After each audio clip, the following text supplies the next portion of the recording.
Hello friends, welcome back to the Vani video guys and my YouTube channel guys. Today friend we are going to talk about guys Samsung phone guys display and brightness setting guys, and today video title guys easy mode, how can we on in Samsung phone device guys.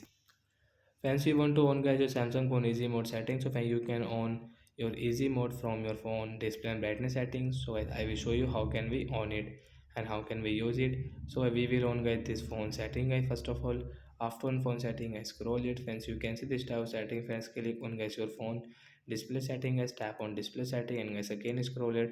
As you can see guys your Samsung phone easy mode guys, we will tap on easy mode and guys we will on from the right side icon. After on guys you can see guys your screen, the display size will increase automatic guys. You can use guys this easy mode setting like that. So I hope friends you have understood how to on easy mode. So that's it guys, thanks for watching the video guys. So I hope friends you have understood how to on easy mode in Samsung phone device guys and how to use it. So bye bye friends, thanks for watching the video guys.